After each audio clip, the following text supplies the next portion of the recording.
What is up, everybody? Cover 2 is finally back in your lives on this Monday evening, a glorious Monday evening, because the 49ers have played actual football that not only do the people in attendance at training camp and those that are covering the team get to watch, but you and I and everybody in between had a chance to see the 49ers for the first time in the 2025-2026 season. Coach, my man, how you been, brother? Finally, the coach has come back. Dog, it has been a long time. Life has been lifing, but I am back. We are all back at the right time, dog. The boys are back playing. They tried to hide all off season, Jesse, didn't they? They thought they got away with it, but they didn't get away with it. We know what we saw. Finally, we got a chance to look at the new look 49ers. I'm pumped. I'm rejuvenated. I'm excited. Let's talk ball, dog. Let's talk Niners. Well, let's peel back the curtain for a second before we get into it, because you and I had this conversation earlier, right? Last time we tried to go about a week ago, we had some technical difficulties. We're unable to make it happen. So we wanted to make sure that, all right, let's test this time, make sure we're good. But in between that, you talked about being reinvigorated, ready for the season, almost as if like, man, should we be worried that we're not excited for the season yet? And you know what it is, Coach? It's the fact that we weren't at training camp. Training camp is the tone setter for the excitement of the season when you are in watching training camp, like you're full in it. But the fact that we didn't go this year, we had to wait until the preseason to get that excitement. So it's good that it's back. It's just a little different this year, you know? We were mere mortals this year. We were mere mortals. We had to sit back and wait with everybody else. And it was good. You know what? I liked it. I had tons of things to do. And you know, good on the Niners. I get it. A lot of young players, a lot of transition. Guys are going to be filling in for roles that they traditionally wouldn't be filling in for. I mean, by and large, coming into this year's season, Kyle has all but said it himself. They're all but tearing away from their mode of what they usually have to do. They're playing young guys this year. They have to. So they were a little close to the vest. All right, we get it, you know, but you gotta play sometime. And I like that we're in this stage of the offseason. We're moving into not Oakland, but Las Vegas week with the Raiders. We also have another practice coming up with them. We have injuries galore. I'm just excited for the season. It's time. There's a lot to talk about. And I think that this break that we've all had has served us well because we actually have something to talk about. Yeah, absolutely. Completely agree. Let me hit these super chats real quick. Dangerous Dave. What's up, Dave? He says, can't wait to get down there. Can't thank you enough. Hey, anytime, brother. I got you. And then Nicodemus says, let's talk Sebastian Valdez. I didn't have him on the docket, but we can talk Sebastian Valdez if you want. But let's talk about first of all, thank you for being a member, Nicodemus. But let's talk about some of the things that were on the docket. And you know us, it's going to be pretty free flowing. We're just going to run through some things. And the preseason game, it is not fully telling on what to expect. It's a little bit different because a lot of the starters didn't play. Some did kind of ish sparingly. So with that being said, what stood out to you in this game that you want to really discuss tonight? We're not going to bury the lead here. The defense. The defense looked completely different. I mean, come on. We can't bury the lead. We could talk about so many different things that happened in this game, individual guys. But if you just want to take away like the biggest takeaway, we blitz. We actually looked diverse. We actually showed pressures. We didn't just sit back with a normal front four. We weren't vanilla. We disguised. Guys were invigorated. Salah was back. His head was bald. It was awesome. It was everything you wanted it to be. I mean, he gave you, I mean, it was just, not only was it good to see the defense and the young guys flying around, but it was awesome for everybody to just be reinvigorated with a defense that you know is not just going to sit back. Secondly, I think that this is going to be something that I know that everybody kind of saw, but they didn't necessarily want to point it out. I was excited for special teams. I mean, did we just have a special teams, a punt return that lasted more than 5 yards? I mean, my God, this kid Bergen has juice. I like what we seemingly have put together with special teams. The overall special teams seem to be something that was a plus for us. So I liked that. That was my second call out. And third is that we have depth issues, particularly at swing tackle on the offensive line. It wasn't a good day for the offense overall. I mean, there were some bright spots. Corey Kiner is somebody that I obviously fell in love with.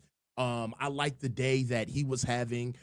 We already saw what Jordan Watkins had did for us. I mean, that proved out to be a little short-lived with the high ankle sprain that we just found out about from him today. But just overall, it was just an underwhelming performance from the offense overall. They didn't move the ball particularly well outside of that 50-yard throw in that entire drive by Mac Jones. I'm not particularly, like we mentioned before, happy with the lack of depth, it seems, at the offensive line. And I mean, and just, you know, just a little caveat for all of this. I'll just close it out with this. What are we doing with Carter Bradley? I mean, what are we doing? What are we doing? What is this? Come on. So he's not even good enough. Jesse. He's not even good enough to be another Mordecai. Come on, he's just not a Mordecai. And then we let go of Tanner today. We waived him. So those are kind of like my three biggest things. Defense overall, offense underwhelming, and special teams. So those were the three for me. Yeah, I mean, let's go one by one for a second. So let's start with the positive, which is, well, one of the positives. I think there's a lot, actually, I think there's a lot of positives, but one of the positives, which was the defense. What, I mean, I didn't expect that. One thing that we have to put into context is this was the 49ers' second team, essentially, going up against the Broncos' first team on both sides of the ball. So whether you want to say it was good or you want to say it was bad, it doesn't really matter because there is context involved in there. But however, going with the good side, the fact that that defense held up against the first team offense of the Broncos, that's pretty damn impressive. And there was multiple guys that stood out. You know, I gotta say, going into training camp, I was worried about the secondary as a whole. I really was. But every report that we've gotten about Upton Stout and how he's coming on and becoming a good player, we already knew Lenore was that dude. Green, we expect to be that dude, but he's been out. And now you actually get to see some of it play out with none of those guys on the field, by the way, and they were still able to hold up. That corner room might be pretty damn good. You had guys like Chase Lucas out there and all, you know, all these Tatum other Bethune ancillary pieces. Around. Yeah. Well, yeah, but linebacker wise, yes. We'll talk about him too. But just secondary wise, it was incredible watching them break up pass after pass down the field when you have a starting quarterback with a starting offensive line and his starting receivers out there. They were trying to come out and kind of show the 49ers up. You could tell it was like, oh, we're going to come in here. We're going to score a couple touchdowns. We're going to get our first team out of here. And but it didn't happen that way because the 49ers held up all the way through. That was super impressive for me. Look, man, I love just the cohesiveness that the defense seemed to be playing with. You know what? You know, just the overall sentiment that I got from the defense is self-awareness and urgency. They know that they know that they're not the 2019. They know that they're not the 2022 defense. You know what I mean? Like, they get it. They understand that they're undermanned and that they've all got a swarm and that it takes everybody playing to the echo of the whistle. That's what I saw. I mean, this was an inspired group. I mean, now, if we really want to get into it, we're particularly thin at defensive tackle. Now, I loved Sebastian Valdez. For me, was he jumped off the screen. I mean, and literally, he's just somebody that I feel like he's strong, plays with a flat back, has really strong hands. Things that I like about him is that he doesn't waste time. You know, he doesn't play with his food. He uses one move and he gets gone. As opposed to Alfred Collins, who doesn't necessarily have a rush plan past his first move. He gets absorbed by offensive linemen. I understand that his last technical, I guess, caveat is to throw his hands up and try to block passes with his height, but he's just way too high. Good offensive linemen are going to just move him around like a piano all game. So I wonder what we're going to do with those guys kind of taking the next step. CJ West has advertised. He almost doesn't look like a rookie. What did kind of come across where you did see a little bit of the youth was the game speed. You could see that these guys were geared up to have their first NFL action, and they were playing at a really high clip. But you saw near the end of the first half, guys were kind of getting down in their stance a little slower, had their hands on their hips. They looked a little tired. You could tell that the adrenaline had worn off, and it was like, Jesus Christ, we got 2 more quarters of this. It was like, yeah, you got to keep the intensity up. So another thing outside of the rookies, who is quietly taking another step for me that I really hope that he can keep consistency? Kalia Davis. Davis looked good. So we've got guys we haven't seen. It's just about staying healthy for him, though. Exactly. Like that's the big. We've seen these flashes from Kalia Davis. We have. It's yes. not. I don't think that there's a talent issue there. He certainly can play in this league. He's got the frame to play in this league. Mm-hmm. It's just, can you stay healthy? Every time we get excited about Kalia Davis, like, he's hurt again. That sucks. I understand, but it does look like he gotten a little bigger. Okay, so so for me, I like what we've done with what we have. Let me put it that way. I like what we've done with what we have. Also, we didn't see Malik Collins out there, so we didn't get to see him. We didn't get to see Mykel Williams. So with the defensive line, TBD. Well, hold on. Malik Collins isn't on the team. Let's be good. Not Malik Collins. What's my boy? You're talking about Jordan Elliott. Now too. Sorry. Yeah. Jordan Elliott. And Jordan Elliott. Another one too. No. Who's the other guy that's hurt right now? Why am I drawing a blank on these guys? Evan Anderson? No. He's slotted to start. I'll figure it out. It's not that important right now. Either way, you're right. We didn't see everybody, but the guys that we did see are supposed to be the depth pieces in a lot of the cases. Obviously, the 49ers are going to have to rely on these young players in a big rotation. Now, one thing. Yeah, go ahead. You know who was a little, I need more cowbell. All right. The illustrious Huff. I didn't see enough of Huff. I didn't like. That's a good point. I gotta be honest with you, man. I didn't. Givens. Sorry, somebody pointed it out. Givens. Yeah. Okay. I didn't see. Givens is kind of turning into a jag for me. No, a jam. Yeah. Well. If we don't get Mordecai back on the team, there's no more Mordecai, Jess. Oh, dude, didn't he? Hold on, didn't he get signed? I thought he got re-signed. He got waived today. Yeah, he got waived today. Dude. What is the point? They brought him back and didn't. Okay, anyways. You know what I think it is? I know. I understand why Mordecai is dispensable, because they feel confident in Mac, right? They've got Brock, and as they should. Right, and they've got the Bradley kid, right? So, but really, he's awful. Oh my God! But really, what they're waiting for is the Rourke kid from Indiana. Say it. Maple Missile, the Maple Missile, Maple Missile. It's the if you're gonna address them, do it properly, please. It's the Maplest of missiles. It's the Maple Missile. That's who they're waiting for. All right, so I mean, that's why I think that Tanner Mordecai is.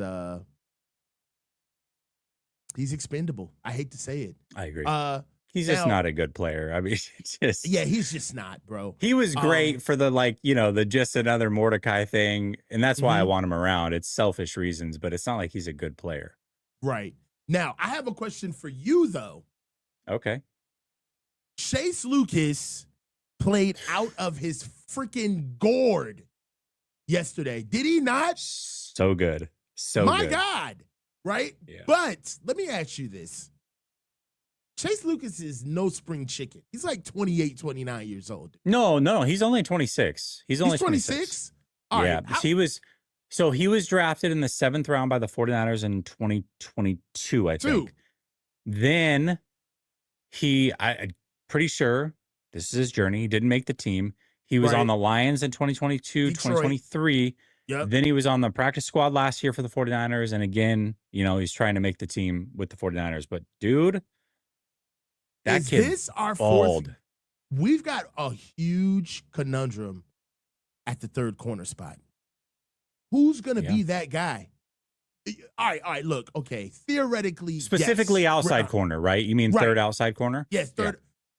Yeah. Theoretically, Renardo Green is supposed to be the guy. But how much can he couldn't even get, there's supposed to be like an allotted miles per hour that he's supposed to be able to get to that he couldn't even get to today when they tested him out. How much can we really depend on Renardo Green to be ready to play once he's healthy? I mean, I don't know that you can depend on any second-year player that misses all of training camp to be that guy. I would like to. I mean, and this is the thing. This is the NFL. We see this all the time. You have guys like Renardo Green who flash, and then you have high expectations for them, and then some way, somehow, their career gets derailed. Now, I'm not trying to go that extreme necessarily based off of an injury that he should be ready to go by week 1, but he was also struggling at times in camp and in the offseason program, and then he finally had a great day, and then the same day he hurt his hamstring and has been out since. So it's like, there's no guarantee in this league. There's not.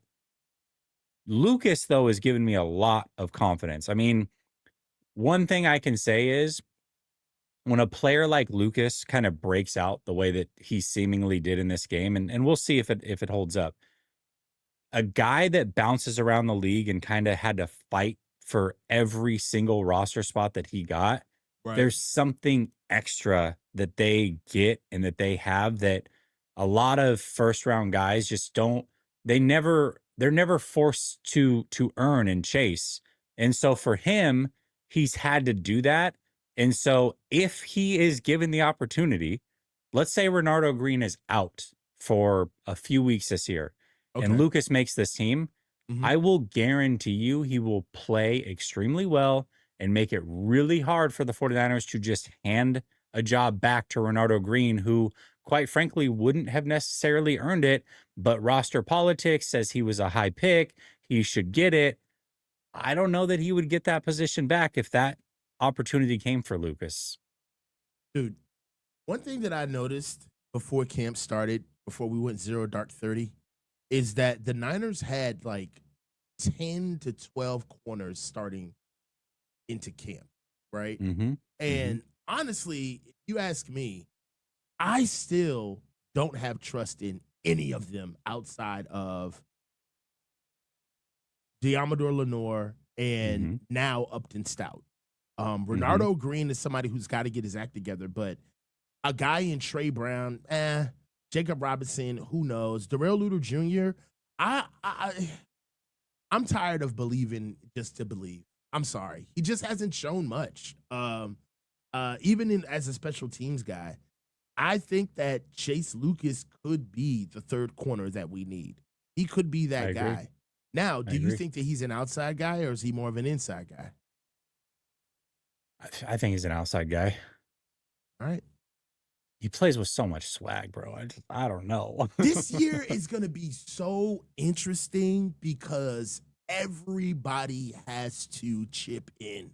There's nobody that can just float.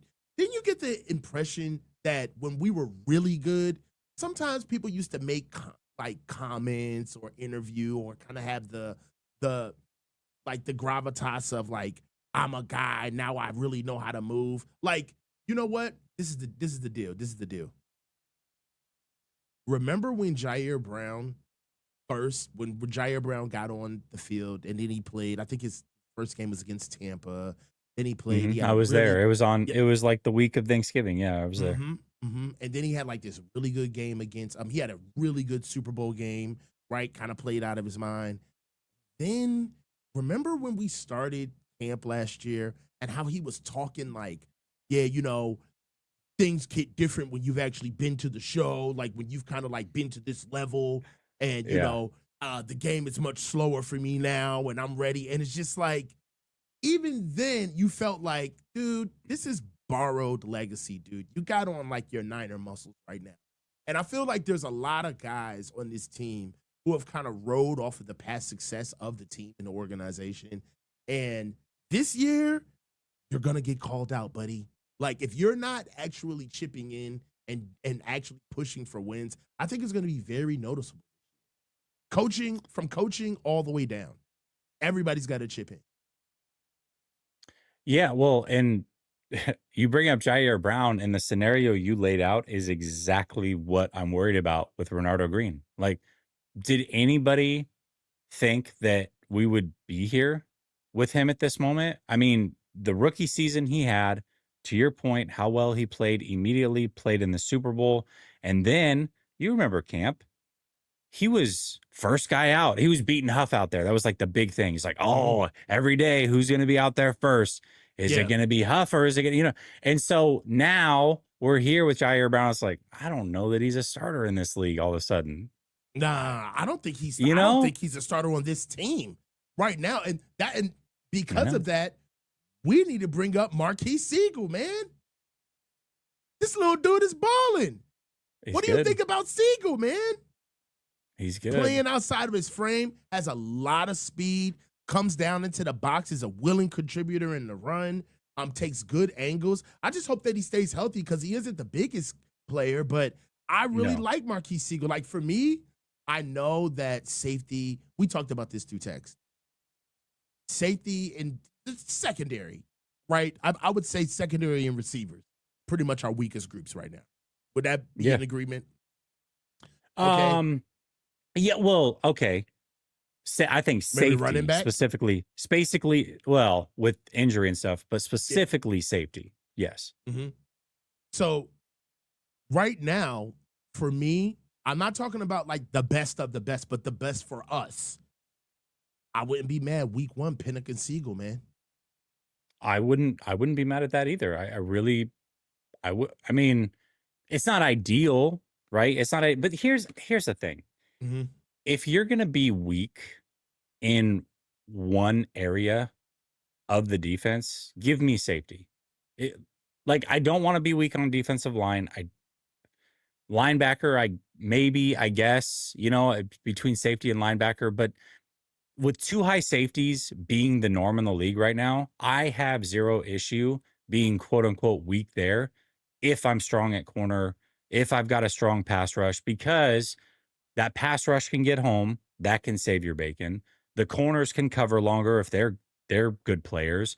Safety is like the least important defensive room, in my opinion. So I think if you're going to have an area where you're quote unquote weak and growing a little bit, give me safety. I'm like okay with that. You can't be perfect everywhere all the time. So yeah, I would be fine with that. And I am tripping, guys. Sorry. I apologize. Lucas is definitely a nickel. I don't know why I said outside. He's 100% a nickel. But Mm-hmm. that does complicate things with Because two Lucas. inside guys. Well, yeah, I mean, him and Upton Stout, and then it's like Lenore can play in or out. You almost would prefer that you had another outside guy that was breaking out because Lenore could always kick inside. But if Lenore goes down and you don't have, or Green goes down, Lenore can't play both outside spots. So this does kind of make it tough that Lucas is the one emerging because who is that other outside guy to your point? And that I don't know who that is. They may go with Darrell Luter Jr. Honestly, you know what I'm saying. And also Trey Tomlinson is also somebody who's they may go with. But my thing is this: the reason why I like Pinnock and Siegel is I don't know what they're bad at yet, right? I don't know Mm, what they're bad at yet. I don't, right? But I know what they will do. They're very good in the run game, and you need safeties to be able to have contained in the run game, right? You need good safeties to be able to come up on the back so you don't get cutbacks in. I think that what I saw yesterday, obviously, come on, man, we're like starving right now, like I know we for are. anything. So one preseason game doesn't, write the whole story. No, But of course. these guys, they're not hoes, bro. They gonna step up in the run game, and I love that, right? And that was Well, our biggest problem on defense. We could not stop the yes. run, bro. It Yeah. was it was maddening.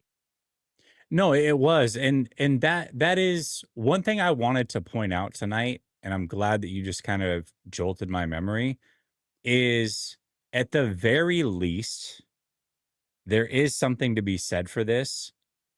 Nobody looks like they don't belong physically. Like, when you see these guys in uniform against other players, there are times where it's like, man, that guy needs to put on 20 or that guy needs to lose. I think Evan Anderson is a great example of that. Last year was like we saw him in training camp. I was like, okay, he's big, but probably could lose a little, and just dial it back a little bit. Does he have his football body fully ready to go? I Hmm. don't see that with these guys. Like, yes, they have things to learn. None of them are perfect or finished products, but physically, all of them look like they belong now, which is important to me. It really is. Yeah, I agree with that. I love how even guys that you were a little worried about, Upton Stout, I still have to see him on the field, but Yeah, of guys course. like Marquis Siegel, that was a conversation about his size, Yeah, whether or not he was going to translate.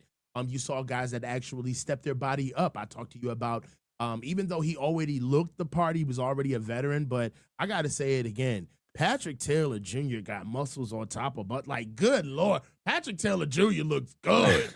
You know what I'm saying? If we don't yeah, keep him in the run game, in the short run game, we got to. He's just one of those guys. He just got to be first off the bus. But getting back more on yeah. topic, man, as far as guys that looked the part, you saw that Tatum Bethune actually worked on his body. He's gotten bigger. Also Nick He Martin looked didn't. good. Gosh, he looked good. Yeah, Tatum Bethune looked good as hell. Also Nick Martin. We'll talk about him playing, but he didn't look too small. This is a guy that is coming in at like 220, 225, may at the max at linebacker, and he looked the part. So right now we look good as far as a team is concerned. I wouldn't say we necessarily look imposing. The defensive line, we finally have guys that are actually going to rush the passer, and I think that Coach Sala is the perfect guy for this bunch, right? He's going to add some teeth to the defense. I can't wait to see them all together.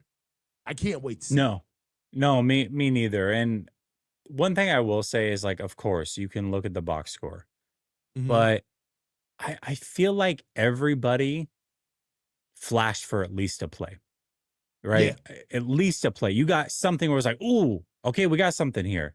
And like the three-man rush when West just moved two people across the line so that Kalia Davis could loop around and get home was that like, was sexy. "Oh my gosh, That was dude, this sexy. dude is so strong. That was So sexy. strong." And we can talk about Alfred Collins. I get it. There's nothing there in the pass game. Grant's been talking about it all through camp. We saw that. However, he is immovable by the offensive line when it comes to the run game. He Yeah. doesn't move. He's just there taking up space. And so that is important. Like, that plays, especially when you're not a first round pick, because you always have to develop something as a rookie. You're never a finished product. But as a second round pick, it's like you know from second round on, you're not getting guys that are even close to polish. You got to work on Contributors. something. You got to make Yeah. something happen. But he's going to contribute right away in the run game. Yeah. He's he's big and immovable, and that plays in the league. It does. Yeah. I'd love to see how what they're going to do to keep guys. We need D linemen. I love exactly what you said as far as guys that popped immediately. We're we're talking about CJ West and them playing Mhm. twist games and stunts with Kalia Davis. I love that. Sebastian Valdez. As soon as he got on the field, made use of himself, splitting defenders and getting on the backside on an outside run. I mean, I think that he's somebody that should make the team as well. I liked what I saw out of whatever, what's the other kid's name? Tall kid. Last name is like Anai. He like sprung, kind of timed the jump of the Mm, defensive line in the second half. Looked really good. I forgot his name. As a matter of fact, I can bring him up right now. Interior defenders. Got to be an edge then if he's not an interior defender. Edge. Bradley Anai. okay. Yeah, Bradley and I really like his get off. That was, I mean, if anybody remembers that play, that was something that immediately struck out to me, almost kind of blowing up the play, kind of mimicking the other guy that basically blew up an entire series for us for Denver, that defensive end who kind of like single-handedly just exposed Spencer Burford. So as far as the defensive line is concerned, we got a lot of guys coming back. We got a lot of starters that we haven't seen play. I'm encouraged. And maybe we need to temper our expectations because, you know, the defensive line was the squeaky wheel last year. Like they were bad, right? They were So awful. yeah, so just seeing them be able to just hold somebody to less than 200 yards rushing is something that, you know, maybe it's just we're kind of putting a little bit too much praise on them. But if we're just going to give more of a balanced take, it's a step in the good. It's a step in the right direction. Yeah, it definitely is. It definitely is. And it's like, I don't know. Sorry, I'm just not enthusiastic about Bradley and and not because you're right. That play was incredible. It's That just like, was nice. this guy's not making the team. I'm not going to wait. I'm not going to talk about this guy. It's not, you know what I mean? Cool. That's great. He flashed. He's not making the team. So it is what it is. Okay. um, but let, let's talk about something that wasn't necessarily positive. Well, we could talk about a positive and a negative with Bethune and Martin together if you would like, Let's go. because Tatum Bethune looked really, really good. Man, Really good. He he was stepped his game up, flying boy. all over the place, man. Mm-hmm. Martin looked lost and not good. And I will say this, two things. One, when you listen to the people that are at camp talk about it, Martin is almost never talked about, ever. And I've got a friend who has the practice film and has been watching it, literally asked me, "Hey, have you heard anything about Martin?" And I said, "Yeah, not really. I haven't heard, a lot of people bring him up or anything." And he's like, "I don't notice him on the practice film at all. Don't notice him at all on the practice film." So to then watch it play out in a game, and this is not, listen, he might be fine eventually. I don't know that he's going to contribute this year. I don't. And Well, and that is tough because my issue was they drafted him way too early. He would have been there a round or two later. He just would have been. yeah, well, let's look at it this way. Let's go glass half full. Okay. Nick Merton was drafted in the vein of finding somebody who was going to be Sam linebacker who could be able to play into the gap, right? Play curl to flat, and be able to actually be a battering ram that takes pressure off of Fred Warner, a la Dre Green. Correct? Yep. So Yep. that's why we got him. Yes. Now, the reason why we went and got this guy is because I believe that there was an investment into thinking that this was somebody who was going to be a force contributor, that because he got hurt, a lot of people weren't necessarily looking at him, but if he was healthy, the position of where he got drafted would have played. Now, one thing that I don't think that we didn't account for is Tatum Bethune taking the next step. We didn't account for that, right? We also didn't account for D Winters taking another step, which I believe he has. I don't think that D Winters is just waiting because the spot is ready for him. I believe that D Winters has actually gotten better, right? There are guys that I believe weren't accounted for in the linebacker room that have stepped up and shown themselves to be better. I've been hearing good things about Jalen Graham as well. So, yeah, Yeah. Are we going to have to wait a little bit on Nick Martin? Is he going to be kind of like our glorified DFF? Maybe, right? That's his floor. But his ceiling is a guy who we just got to give a little bit more time, because one thing about him that concerns me is he's just, his angles are a little off. He kind of thinks that he's faster than a game speed that he's never played before. And he's making really bad mistakes because of it. So the biggest thing that I feel like Nick has to do is respect game speed, understand angles, and kind of slow himself down, because they're going to use his speed against him every time, right? We're going to just see him being olayed all over the place. And it happened yesterday. I saw it a couple of times. He had one good tackle. I tweeted about it. Then the very next tackle, he was on planet Earth. He was on planet Venus. Like, he just got shook out the whole frame. So, I don't know. We'll see. But you're talking about along the right side when they just got in the backfield and was just like done. Yeah, done. Got it. Got him out of there. So for me, I just have to see exactly where what he chooses to do. What the good news is that we know exactly what is wrong with him. He's got to work on his pursuit. Alligator Alcatraz says, "Don't let me catch you playing that Sky Cover 2 on me." Oh, that's funny. Yeah, listen, I'm not trying to say that I'm out on Martin completely. That's that's not the case. It's just,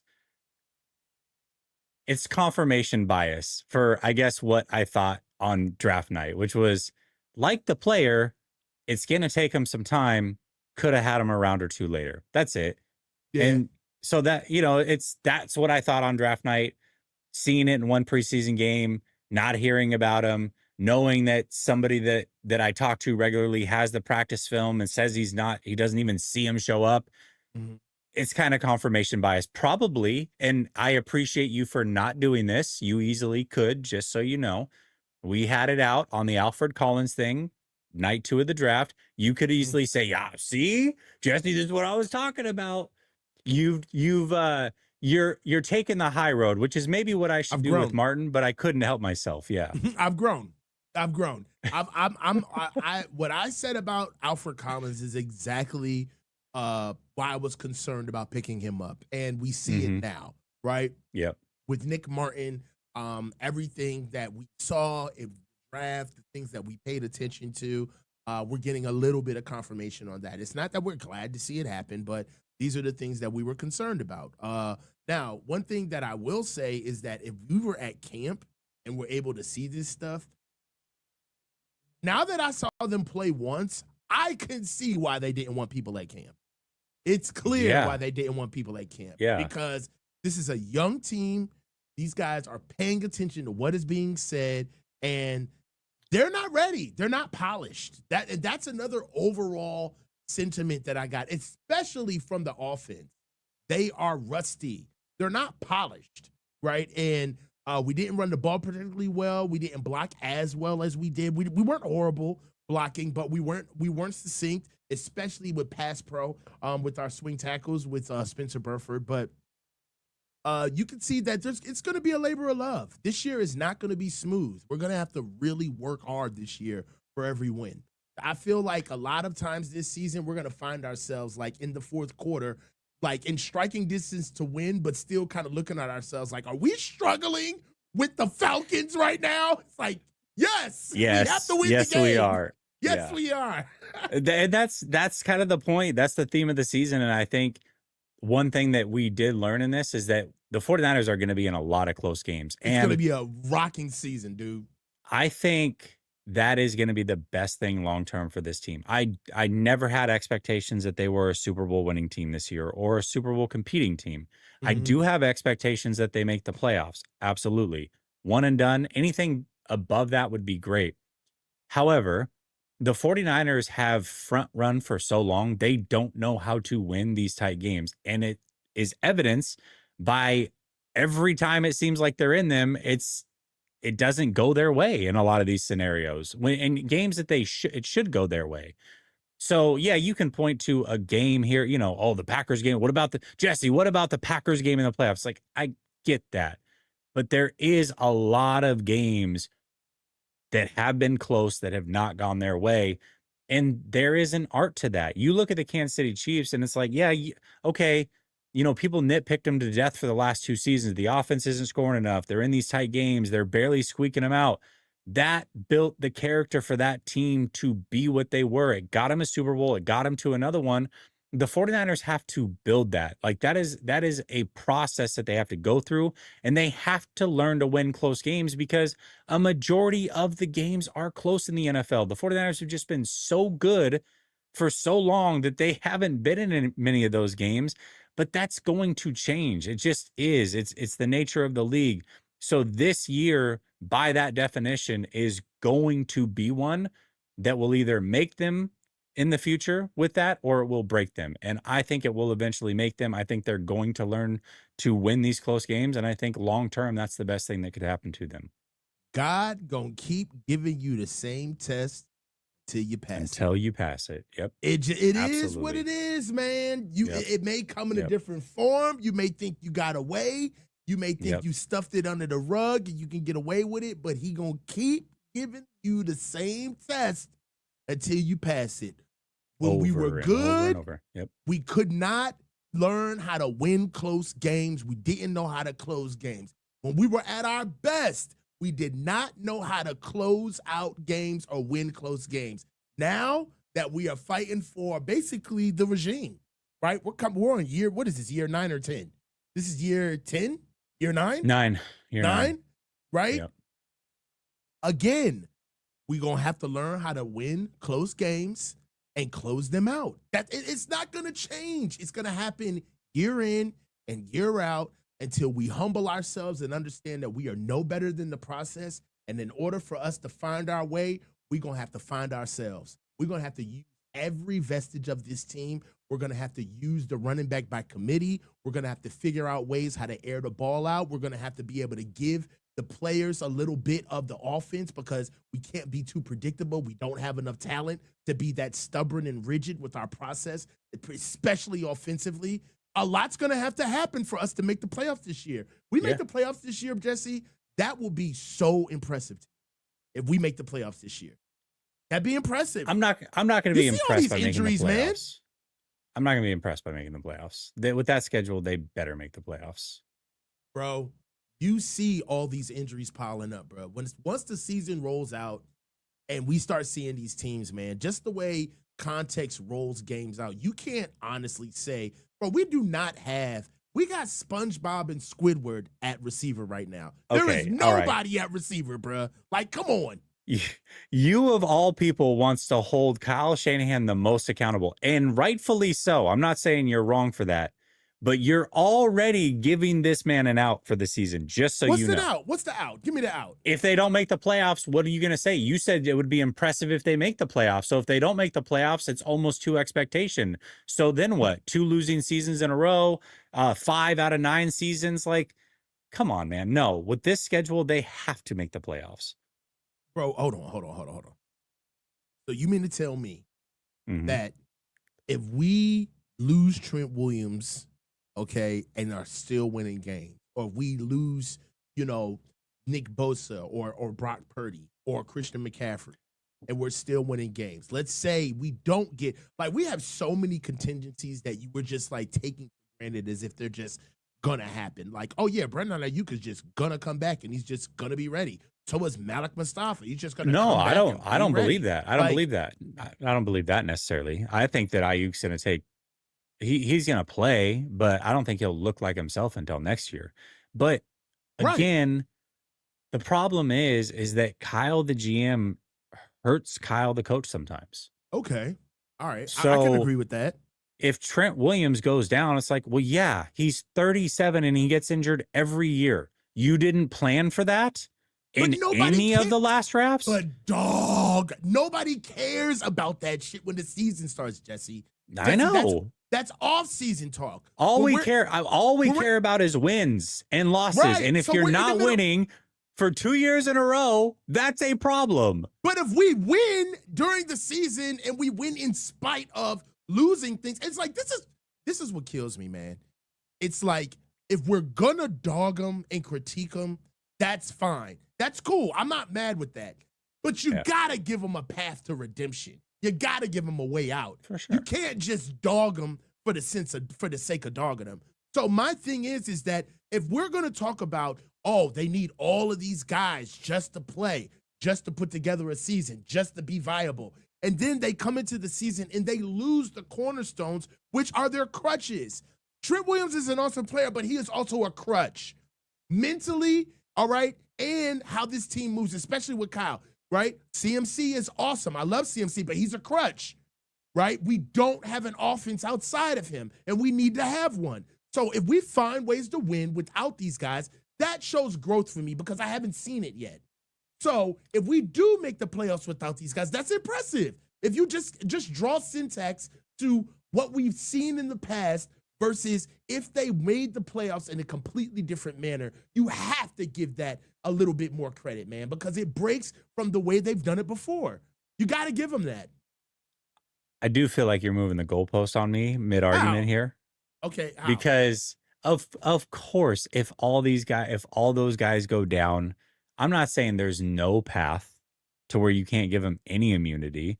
What I'm saying is the expectation at this moment, because none of the injuries they have are long-term, out for season, whatever. And the guys that we're talking about that are the most important, the Bosas, the Warners, the Trents, the Purdys, the McCaffreys, they're all healthy right now. So, yes, of course, if those guys go down, I'm not saying, hey, we can't give them a reprieve. But in this moment, the guys that are hurt are going to be back and should be back for week 1. The schedule is still the schedule. The expectation is still the expectation. I'm not saying that can't change through injury, but in this moment right now, it's not impressive right now to say, oh, if they make the playoffs, I should be impressed with that. I'm not saying there's not a path to that, but right now it's not impressive. It's just not. I'm sorry, man. It's an expectation. Like, nah, man. If they make, I'm being 100 right now. If not to say that you're not, but we're playing 5 freaking rookies, man. Like if they make it through the season, by choice. That's not normal. What do you mean by choice? Who else is going to play? How? Oh, okay, by choice, right? Because they didn't have they don't have 40-something million. They don't have 40-something million free or couldn't have drafted Jesse. Or re-sign some of their own guys. They didn't have those opportunities. They didn't have those opportunities, right? Jesse, stop. Come on, bro. Come on. If these guys go to the playoffs with these rookies, these guys stay healthy, that's impressive. I'm sorry. Like, rookies are still rookies, man. These guys stay healthy. They make it to the playoffs. Even with this season, it shows that, you know what it also shows? It shows that they didn't fuck it up. They actually finished a goal. Like, come on, man. Like, a little bit. All right, I got to get through these super chats. Just Coach is back setting the bar low. Here we go. All right. Nicodemus says, happy things are going better for you, Jesse. Much love. I appreciate you, Nicodemus. Julie, I really wanted to get to this comment and get to the offense. It's not going to happen tonight. I knew this was going to happen. Coach, we don't even have to prepare topics anymore. We just get up here and talk, and it's going to last an hour, and it's going to fly by. Dangerous Dave says, looks like we might be able to stop the run. Maybe. I love that quote. I think they're going to be able to stop the run. They're going to be able to stop the run. Though. I love the maybe. Yeah, maybe. Nicodemus says, FYI, this is Matt. I knew who it was, by the way. Don't know why it's saying my email name. I figured because the picture is exactly the same. I just didn't want to assume because you know what happens when you assume. CJKO4, $19. Appreciate you, brother. Says Seahawks fan here. How are you guys feeling about week 1? Eamon Worry, Zabel, and Torrey Horton all look like solid rookie contributors. Seahawks will be tough if they can have a top 5 defense and rush attack. I'm feeling less confident today than I did when the schedule came out. When the schedule came out, I said not only are the 49ers winning week 1, but the 49ers are going to sweep the Seahawks. I'm not so confident in that right now. And I've got myself a little hat bet.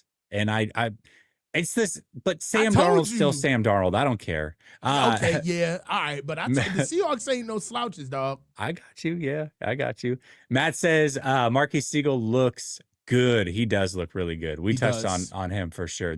Some of these were like 30 minutes ago. So Joseph Ernberg said, had withdrawals, not having coaches watch party. It's coming back, man. It's coming, dog. Season. But We're he's back. saying he wanted it during the preseason. That's how much he was looking forward to that. So you might have to break that out this week. I'm gonna probably do one preseason game just for the old time. I'm gonna do the old watch parties. Yeah. Do one time for the one time. One time for Deshaun one says, let's get into the real stuff. Greatest beefs ever. Kobe versus Shaq, Bird versus Magic, Cone versus Lombardi. I don't know if it tops Cone versus Lombardi, man. It's one of my favorites. One for the ages. Tommy, what's up, Tommy? It's doing everybody's like email or something. Looks like Trash Tig isn't starting, thank God. Yeah, I don't think he's gonna start. It's actually kind of interesting what's happened to him. Matt says our 15th ranked quarterback isn't built to come from behind. Some of that's on Kyle, though. To be fair, I don't got time. I would love to, but I really don't. How do you feel about that, though? Is it accurate? You think it's accurate? I think everything's accurate until it isn't, right? Like, I genuinely am not going to put a limitation on what he could or couldn't. I think right now in this moment, yes, it's very accurate.